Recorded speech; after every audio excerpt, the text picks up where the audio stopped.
Can you tell us your name, please? Nikolas Soren Goodich. What's happening here? This is my debut solo museum exhibition. What does this mean to you as an artist? Yeah. Well, I've shown all over the world. But it's very exciting to be able to show work that I've made over the last 5 years. I've been working on this body of work for about 5 years. And so it's amazing. I feel extremely lucky and blessed to have the support of the museum to exhibit my work. So I'm very excited. Is this body of work personal to you? Well, of course, yes, of course. Can you give us a little? A couple years ago, I was very lucky to get asked to do a TED Talk in Boston at the MIT's Media Lab, Massachusetts Institute of Technology Media Lab, and it was during something called Planetary Stewardship Week. So it was all about the climate crisis, and they asked me whether my art and my life, because they knew about my recovery from methamphetamine addiction and from homelessness, did that relate to the climate crisis? And I had to think about it for a second, and then I realized, of course it did, because the climate crisis is all about the toxic behaviors of our species.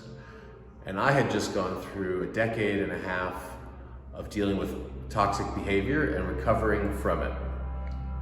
So it's also important that that's what I feel is a theme throughout this art in this show.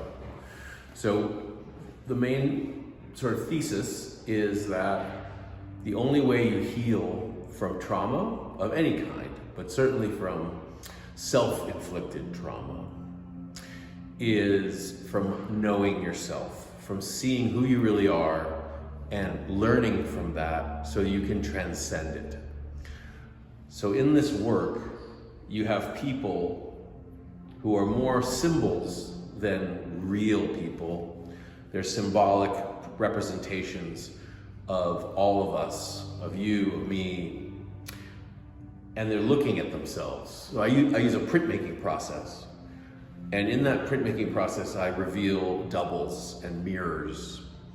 So mirrors, obviously, reflections, that's how we see ourselves. The show I had in Santa Monica last year, we need mirrors to see ourselves, right? So in the work, there's these reflections, these doubling, and people are looking at themselves and hopefully confronting the positive and the negative to find ways to change and to grow, because the only way change occurs is through self-consciousness, right? Awareness. And so that's in the work. So like this piece is called Ocean Womb Destroyer. So it has a real direct reference to climate crisis, to the way humanity is destroying or causing a great deal of pollution and destruction on the planet. And then I like to deal with a paradox. So like in the painting, you've got this beautiful sun in the center, and it's these faces, they're pink, there's a beautiful, uplifting, glowing, joyous sense, and it's submerged in this ocean of blue, and there's all this energy, and so yeah, that's some of what. All right, well, yeah, that is a great message. I was going to ask you about giving me something for the new generations, because you just said it. Yeah, that's a wonderful way to put how you describe your work. So congratulations and welcome to our community. It makes me very happy to have you in our community. Thank you. All right.